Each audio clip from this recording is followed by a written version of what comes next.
Olá, caro público, seja bem-vindo aqui a nosso canal Discutindo Engenharia para a Comunidade. Espero que esteja tudo bem com vocês e fiquem em casa se puder. A gente continua com nossa série de entrevistas sobre o efeito da pandemia na engenharia civil. Hoje, nossa primeira entrevista dessa série, falamos sobre o efeito da pandemia no transporte público.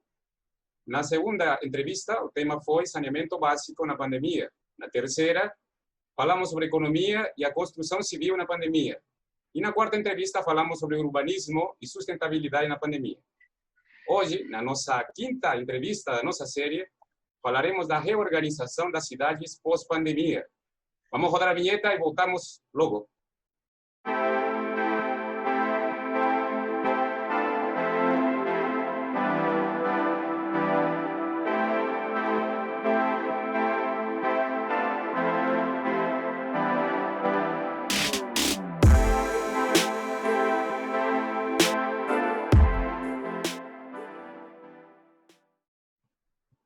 Bom, muito bem-vindos, caros ouvintes. Antes de começar com nossa entrevista, gostaria de convidar a vocês a que se inscrevam no nosso canal. Clique no botão de curtir e ative suas notificações, para que assim que cada vez que a gente poste uma nova entrevista, seja avisado.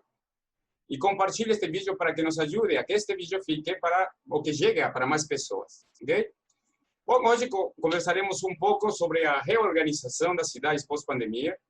Para isso, contaremos com a colaboração do presidente da Associação Nacional de Transporte Público, Ailton Brasiliense Pires. Boa tarde, Ailton. Tudo bem? Boa tarde, John. Como vai? Bem-vindo, viu? Muito obrigado por ter aceito o nosso convite. Eu que agradeço o convite, John.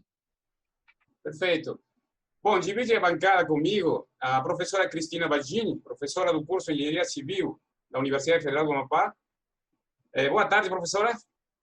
Boa tarde, é um prazer estar com vocês novamente e, assim, um prazer especial estar com o nosso convidado, que além de ser um excelente profissional, é um amigo muito querido. Boa tarde, John, Ailton, Lucas e Paula. Boa tarde, professora. Bom, também contamos com a participação de nossos discentes do curso de Engenharia Civil da Unifap. Boa tarde, Laura. Boa tarde. É um prazer estar aqui e espero que a entrevista seja excelente e produtiva. Lucas, por favor. Olá, boa tarde. Mais uma entrevista com vocês. Uma satisfação poder participar dessa. Vamos ter uma conversa bem bacana aí. E é isso. Obrigado. Bom, como foi mencionado bem no início da nossa entrevista, nosso tema de hoje é a reorganização das cidades pós-pandemia.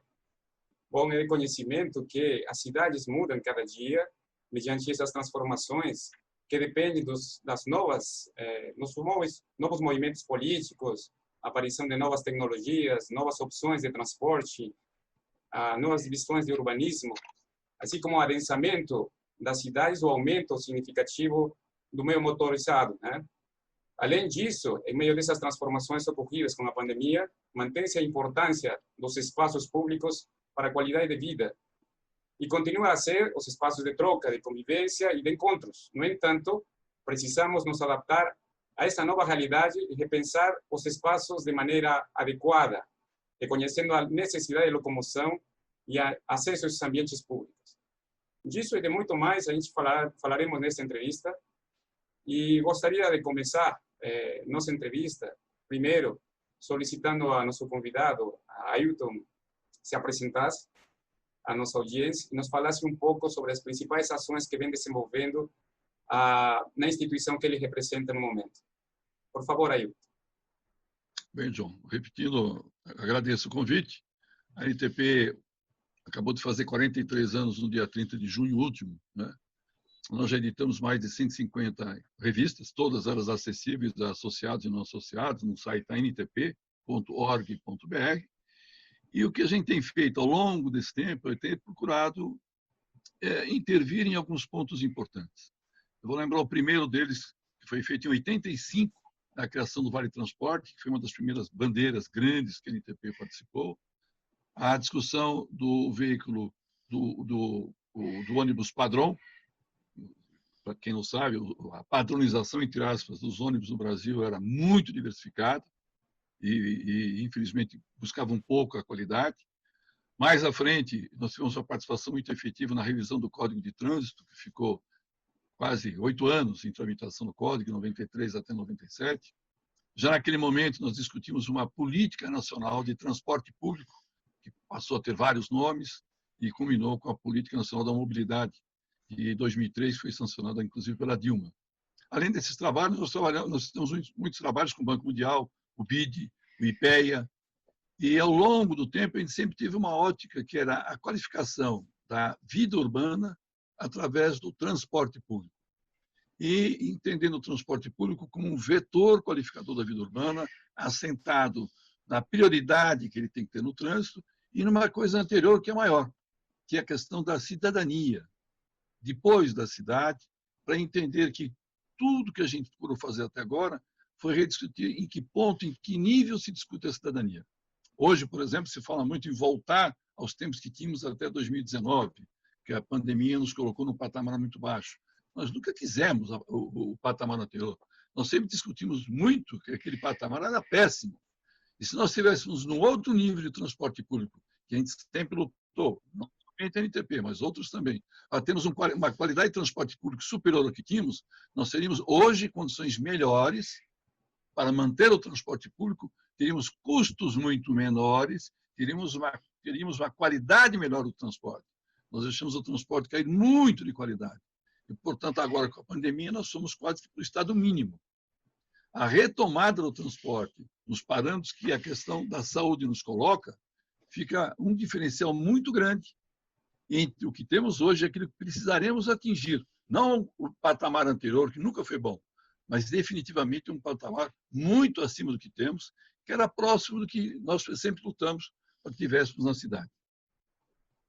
Perfeito. Ailton, ele perceber a relevância que tem a instituição a favor da cidadania em si, do transporte. Professora Vadini, por favor, faça a sua pergunta. Então, o que nós gostaríamos de estar sabendo, Ailton, é como que a gente consegue integrar esses espaços públicos, né, existentes na questão da circulação urbana, o que já está sendo feito em alguns países, em algumas cidades. É isso.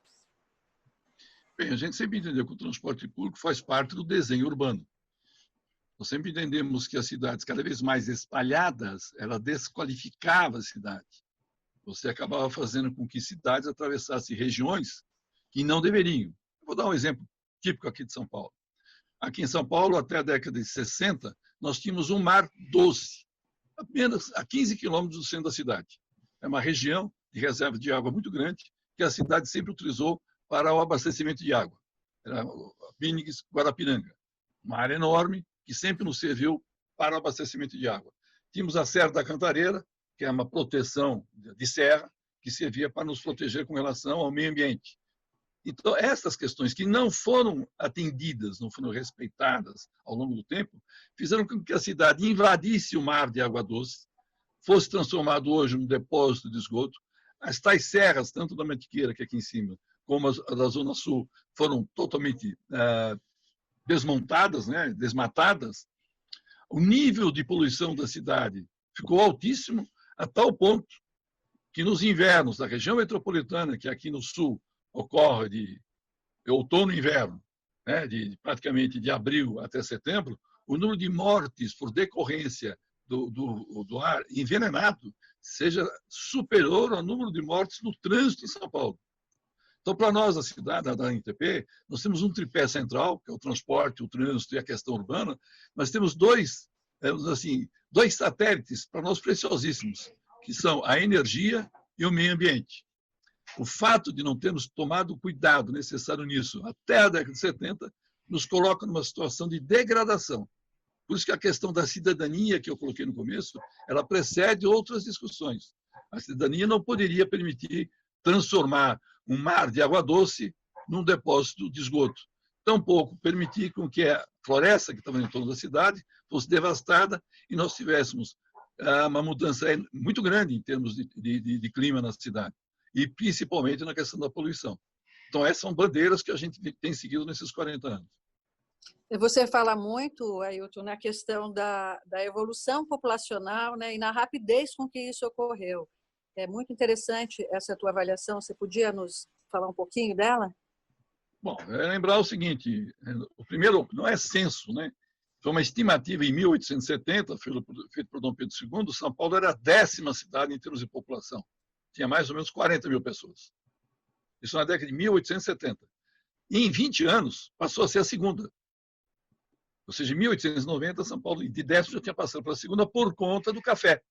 Por conta da Guerra do Paraguai, que teve no final da década de 60, que fez com que o grande esforço de guerra se concentrasse em São Paulo e fosse um ataque ao Paraguai através do Rio Tietê. Então, houve uma grande modificação de pessoas. Os projetos contra a abolição liberou mão de obra, as guerras europeias trouxeram mais pessoas para São Paulo. São Paulo tinha pouco mais de 40 mil habitantes, em 20 anos passou para 90, em 1890, e 10 anos depois tinha 200. E 40 anos depois tinha 1.400.000. E hoje tem 12 milhões. Com um detalhe, em 1950 tinha 2.200 na capital, e a futura grande São Paulo tinha 500 mil habitantes. Era 1/5 da cidade, praticamente. Hoje São Paulo tem 12 e o entorno tem 10. Então, esse tamanho enorme, praticamente em pouco mais de 100 anos, associado a uma falta de políticas públicas, a falta de uma mentalidade pública, transformou a cidade num aglomerado enorme que podia ter uma qualidade de vida muito melhor. O nosso problema não é ter 12 milhões cercado por 10. Nosso problema foi não ter políticas públicas claras que prevalecesse na busca da cidadania de novo.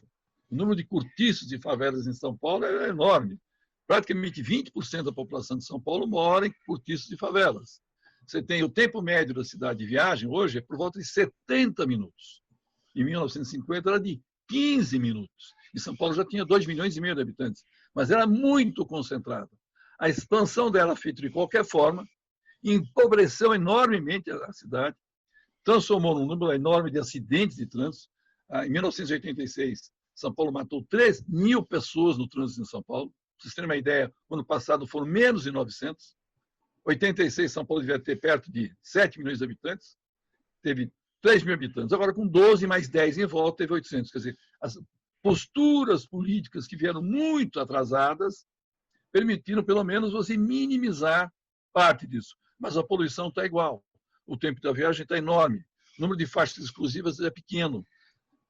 O metrô implantado tem apenas 100 quilômetros, quando qualquer cidade do mundo com a mesma população tem 1.250, 300, 400. A CPTM, que é uma companhia metroferroviária que tem 130 quilômetros em São Paulo e mais 130 nas outras 22 cidades, tem mais 3 milhões de passageiros dia e o metrô 5.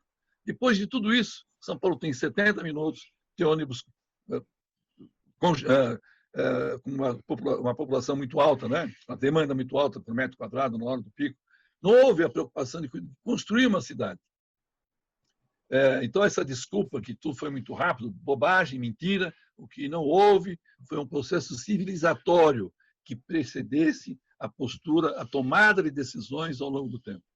E as pessoas foram sendo trazidas para São Paulo e jogadas em qualquer lugar, sem qualquer preocupação. Isso vale para a educação, vale para a saúde. De novo, faltaram princípios civilizatórios. Por isso que o primeiro princípio é a questão da civilidade. Então, isso é um marco fundamental. Para vocês em Macapá, se vocês estiverem correndo atrás só do transporte e não fizerem as outras amarrações, infelizmente, vocês vão incorrer em problemas semelhantes. Perfeito, Ayrton. Lucas, por favor, sua pergunta. Um dos nossos grandes problemas urbanos envolvem as nossas ruas, né? Em meados de 50, o Brasil foi se estruturando para ter o transporte rodoviário como o seu principal, né?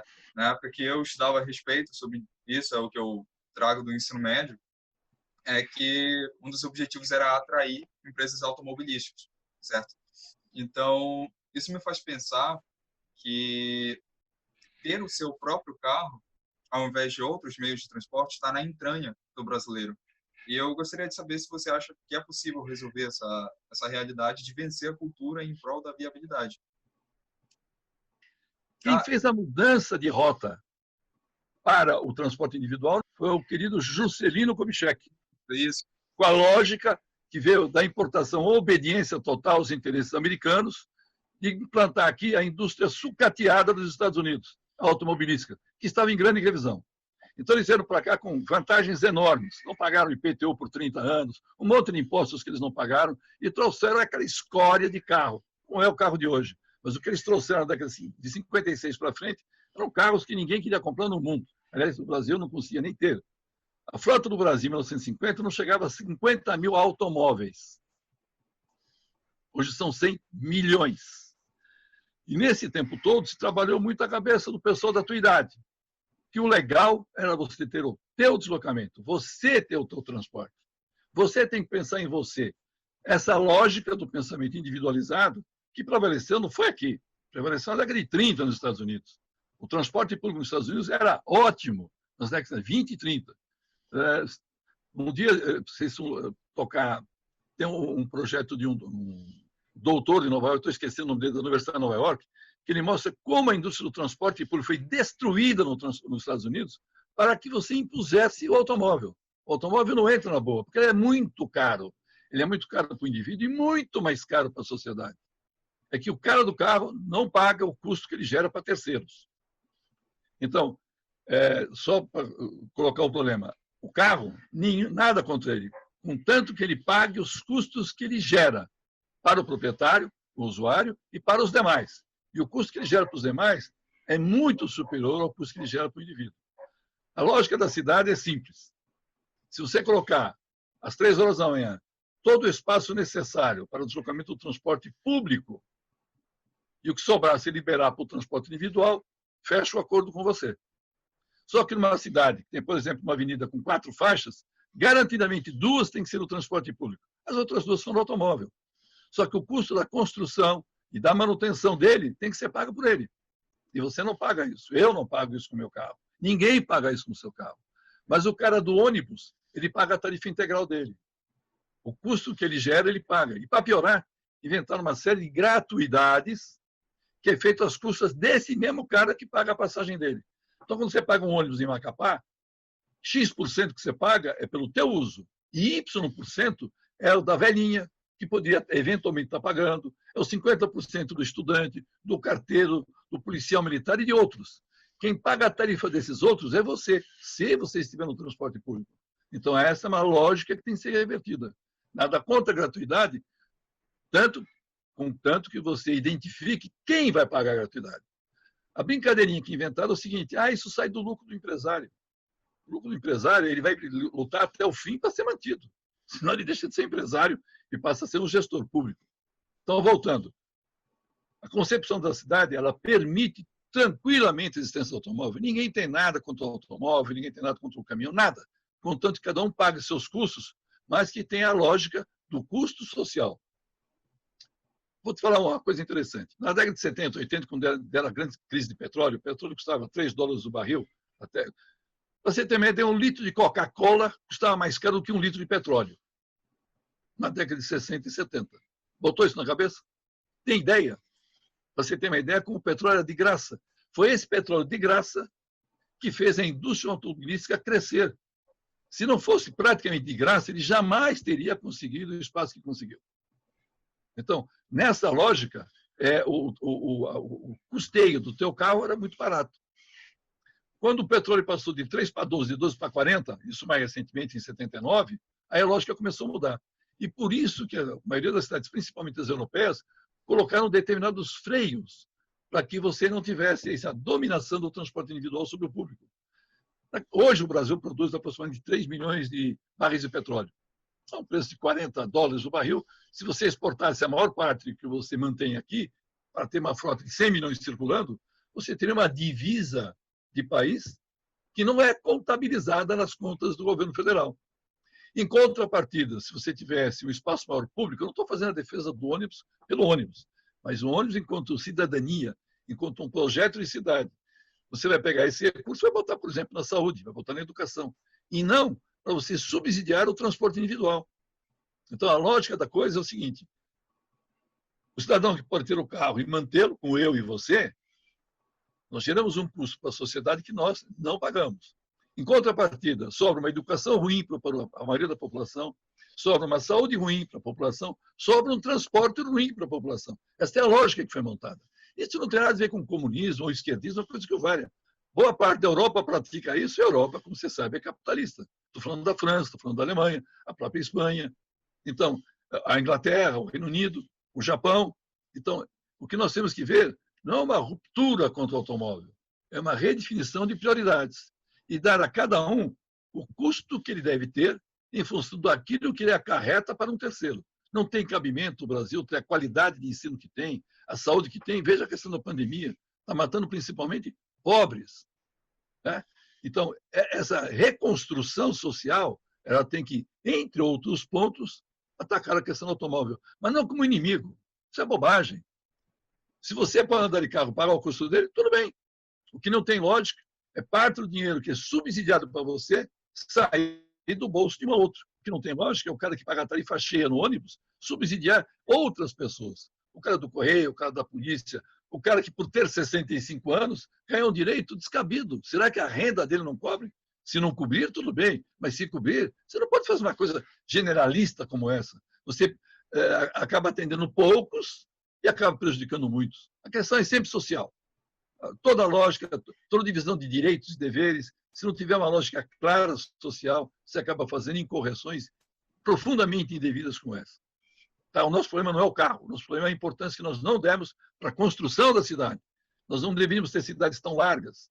As cidades poderiam e deveriam ser mais compactas, para ganhar tempo de viagem, para poluir menos, para você ter um custo menor. Vou te dar um exemplo de uma tese do professor... Ai, meu Deus, fugiu. O Coca, professor da Universidade Federal de São Carlos. Esqueci o primeiro nome dele. Antônio Clóvis. O apelido dele é Coca, ele já foi até prefeito de São Carlos. Ele pegou a cidade de Araraquara, quando ela tinha 160 mil habitantes, com enormes vazios urbanos na área central, ele fez só uma coisa. Ele pegou aquele conjunto habitacional que estava lá longe, a 12 quilômetros, e trouxe exatamente para o espaço que cabia aquele conjunto habitacional. Ele reordenou a cidade compactando, nem chegou a verticalizar. Ele fez um cálculo da tarifa, em Araraquara, em 96, a tarifa cairia 43%. São Paulo, se ela tivesse hoje o adensamento que tinha em 1950 era uma área de 400 km². Hoje, obrigatoriamente, ele precisaria ter no mínimo o dobro. Mas ela tem 4 vezes mais, tem 1.600 km². A tarifa em São Paulo, o custo hoje em São Paulo é 7,20. A pessoa paga 4,30. A diferença é um subsídio de 3 bilhões. Se você tivesse construído a cidade com uma outra lógica de adensamento, mas de qualidade urbana, você teria uma tarifa no máximo de R$ 5,20, mais ou menos R$ 1 a mais do que custa a tarifa hoje. Se você tivesse um subsídio de 1 bilhão, não de 3, o cidadão pagaria a metade da tarifa atual, R$ 2,20. E a cidade ganharia 2 bilhões por ano para investir, por exemplo, em saúde e educação. Então, a lógica de apropriação do solo e de você deixar terceiros se apropriarem de custos que o poder público faz, que obriga a situações malucas como essa. São Paulo não precisaria ter 3 bilhões de subsídio, bastaria 1. Teria ter uma tarifa mais baixa, teria um investimento muito maior. Pegue só os últimos 30 anos de São Paulo, economizando 2 bilhões por ano, seriam 60 bilhões de reais. O orçamento da cidade de São Paulo, para tudo, não chega a 60 bilhões. Então, você vê que quando você coloca todas as questões e coloca a ponderação adequada, você tem uma administração pública muito melhor. E não tem nenhuma mágica nisso. Os europeus fizeram isso, os japoneses fizeram isso. Os Estados Unidos estavam fazendo isso até a década de 30. Estão mudando. O transporte público nos últimos 40 anos investiu mais que o dobro do que investiu nos 40 anos anteriores, porque a lógica lá também pesa. A economia americana é rica, mas não será eternamente rica se continuar cometendo os mesmos erros do passado. Veja a economia da China onde chegou, assim como a da Alemanha. É bom lembrar que a Alemanha perdeu 2 guerras mundiais, foi praticamente destruída na segunda e hoje é a terceira ou quarta economia do mundo. Porque trabalhou com premissas adequadas, premissas corretas. Trabalhar com premissas erradas, como os Estados Unidos está fazendo, isso está fazendo e cair. E isso tem nos prejudicado profundamente, principalmente com um governo como hoje, que tem um outro conjunto de parâmetros para direcionar as prioridades públicas. Perfeito, Ayrton. Fica claro na sua fala que tudo está estritamente ligado e depende de planejamento, né? Dos planos diretores das cidades, para que esse desenvolvimento seja sustentável. Nesse sentido, minha pergunta falamos sobre os problemas das cidades do Brasil, mas você que é conhecedor da problemática, você tem alguma cidade de referência que deu certo, que ela se planejou, que se estruturou e que está conseguindo recolher ou esses frutos do planejamento?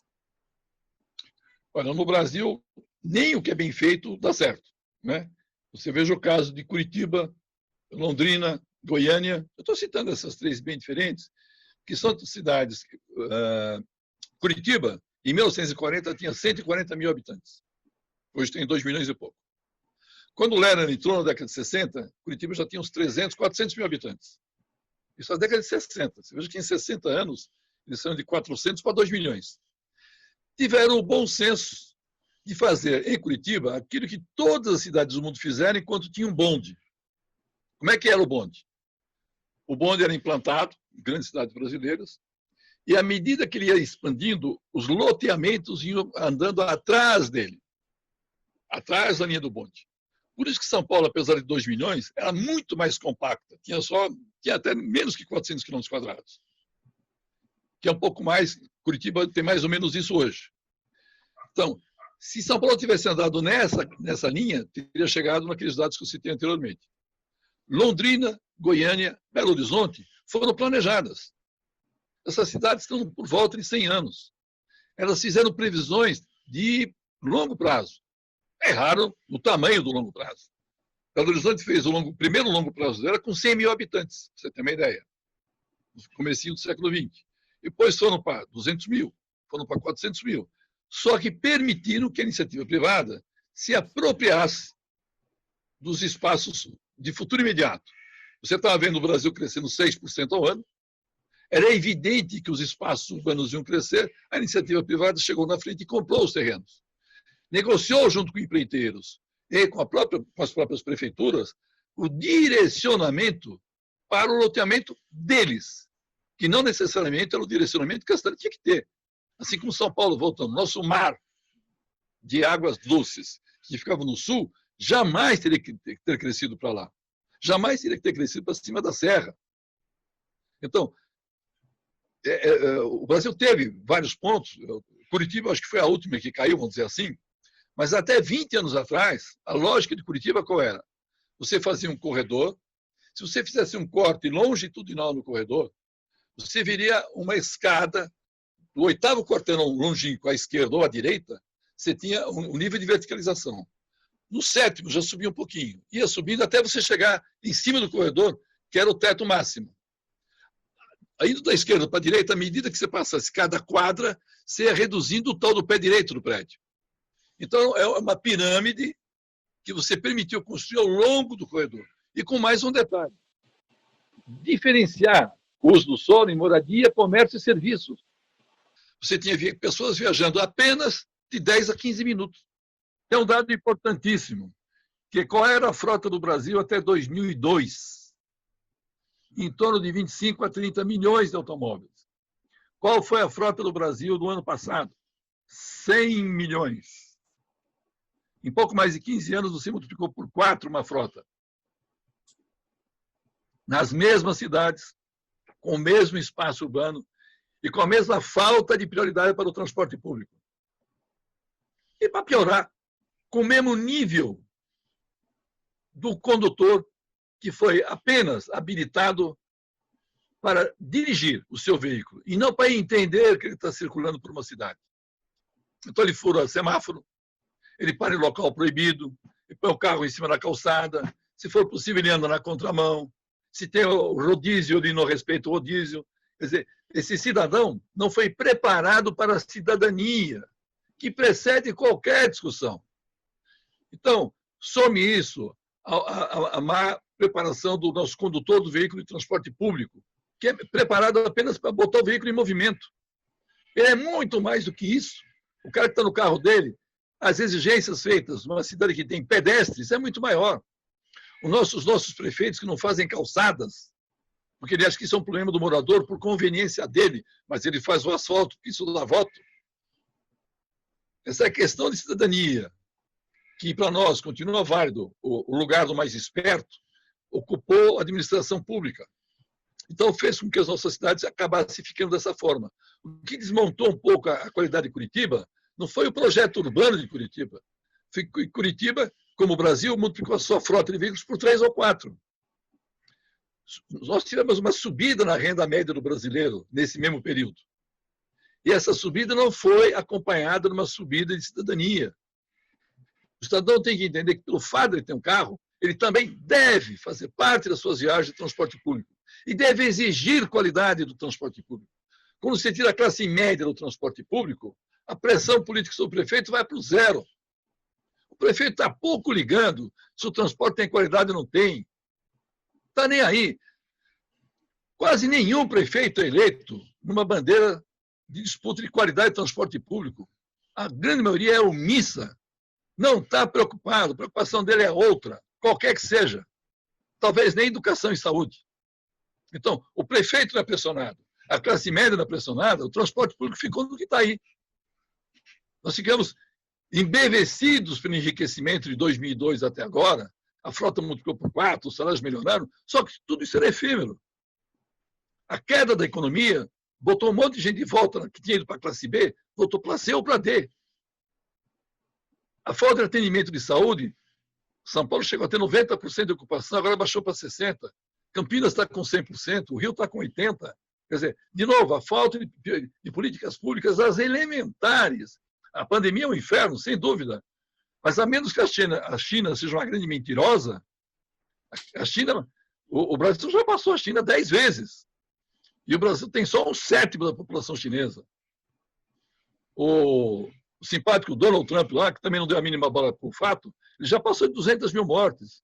E eles também têm uma estrutura de um capitalismo muito desequilibrado, mas isso é um problema deles. O nosso, voltando para a questão da civilização e da civilidade, nosso problema é grave e o transporte público vai nessa onda. Agora, você falou da pandemia, daqui para o futuro, principalmente o futuro imediato, né?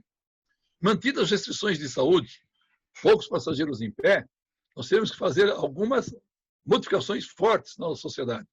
Não podemos ter 60%, 70% dos empregos tendo horário de abertura entre 8 e 10 horas da manhã e a saída entre 16 e 18.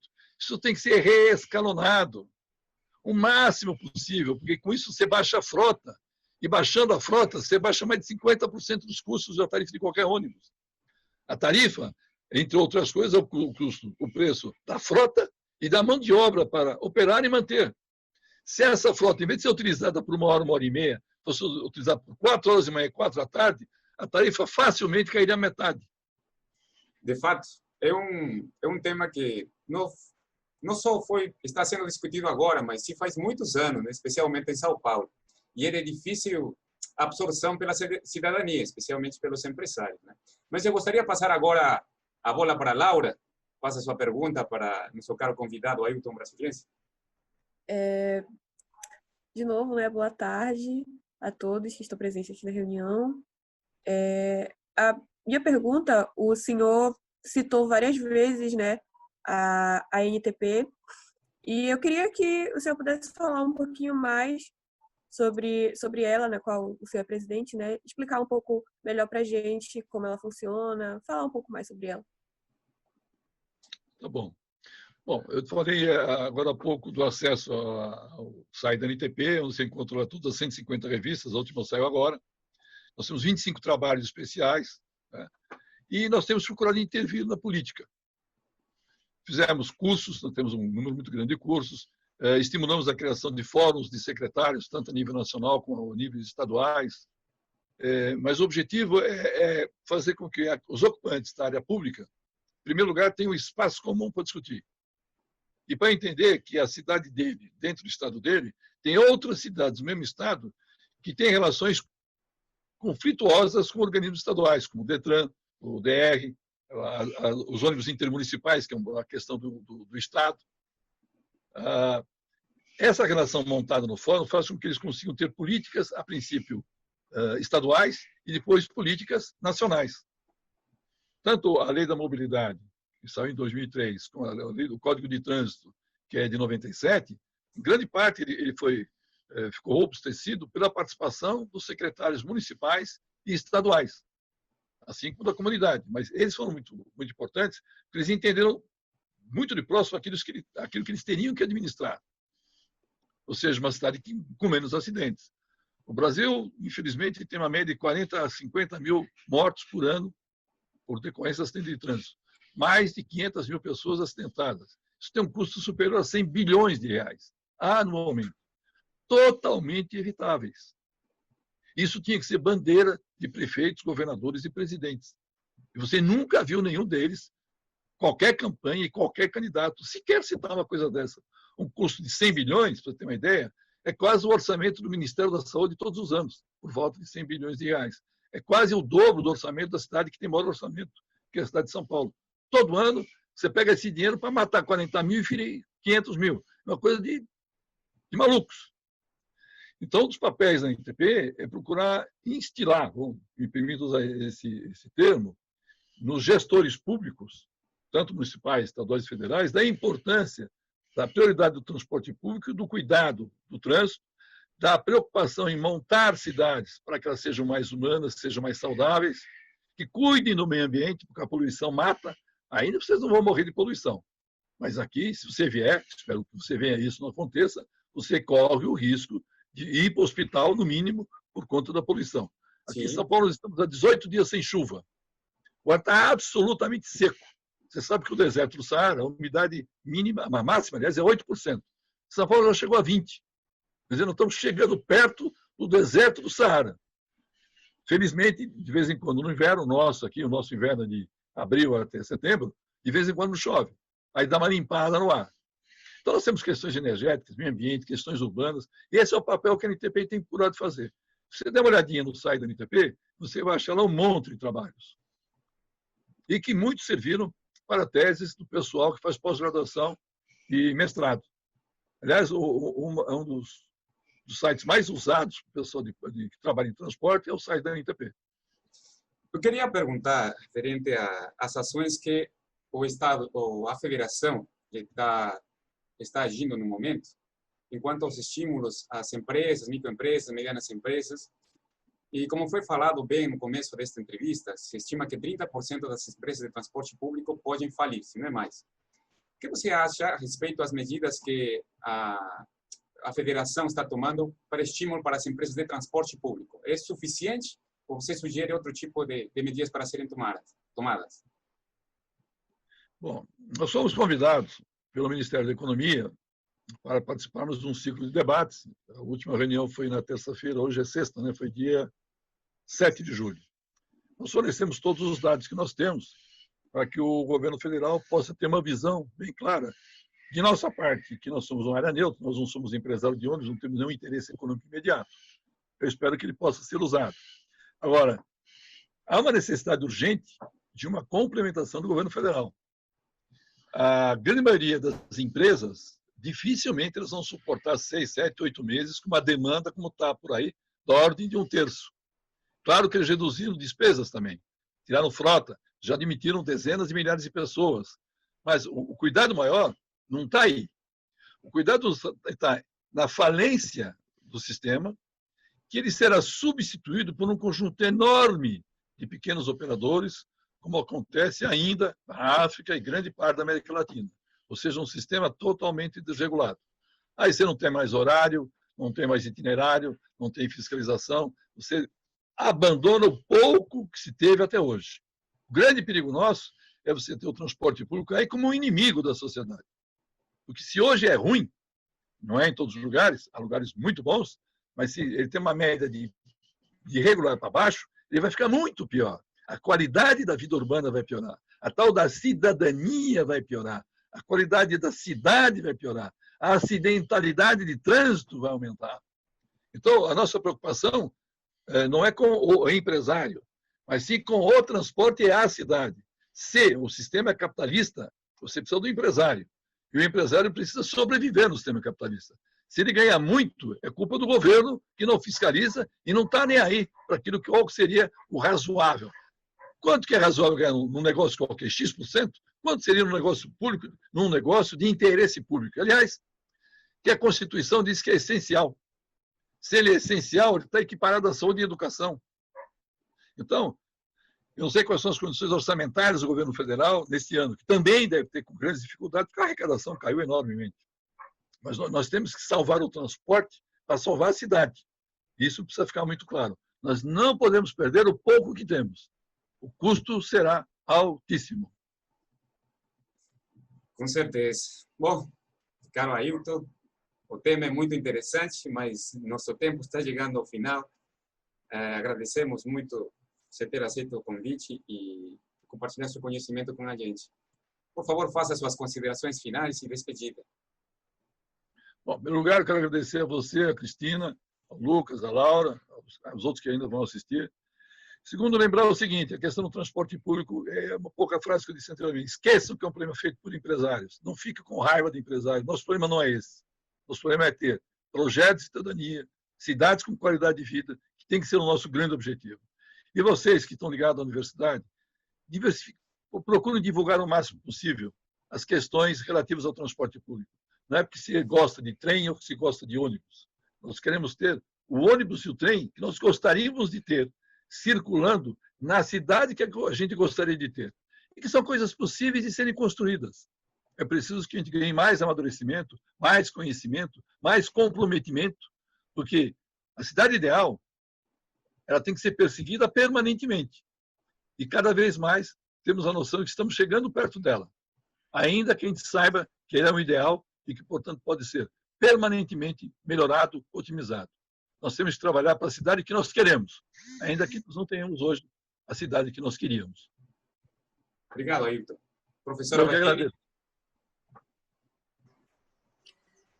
Eu queria agradecer muito a Ailton. Eu também dizer que, com relação à NTP, ele foi bastante humilde, porque a NTP tem estudos fantásticos que a gente utiliza muito nas disciplinas de sistemas de transporte urbano. Tem estudos sobre o custo do congestionamento, tem estudos sobre custo de acidente e tem várias câmeras temáticas que assim os nossos ouvintes também podem acessar, né? Nós falamos pouco aqui sobre calçadas, caminhadas, caminhabilidade e bicicleta, mas a NTP tem grupos de trabalho estudando isso que a gente pode acessar. E agradecer aos ouvintes, agradecer ao professor John, à Laura e ao Lucas e dizer que a próxima semana a gente vai estar aqui com vocês. Um abraço a todos. Obrigado, professora. Laura, por favor.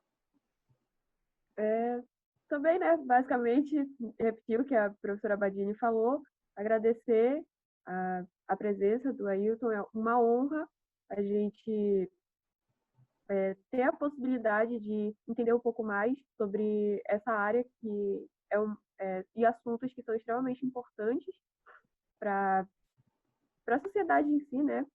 A mobilidade, a urbanização, os transportes é uma coisa que vai estar no nosso cotidiano e que a gente tem que entender um pouquinho melhor. E agradecer ao professor John, à professora Battini, ao Lucas. Foi uma entrevista gratificante, uma experiência muito boa. Obrigado, Laura. Lucas, finalmente sua despedida. Certo. Bom, quero agradecer ao Ailton por ter concedido essa entrevista para a gente. Uma coisa que eu gosto muito nesse programa é que a gente tem a oportunidade de conversar com pessoas que são referências no assunto, então é uma honra conversar com o Ailton hoje. É uma inspiração, assim como a Lígia, os outros convidados que tivemos, para engenheiros que estão em formação, ter as informações que essas pessoas passam é essencial. Então, obrigado, parabéns pelo trabalho, e é isso. Obrigado, Lucas. E mais uma vez, Ailton, muito obrigado por nos conceder esta entrevista. Agradecemos aos membros desta bancada e nos despedimos com o compromisso de sempre de voltar a próxima semana com mais uma entrevista.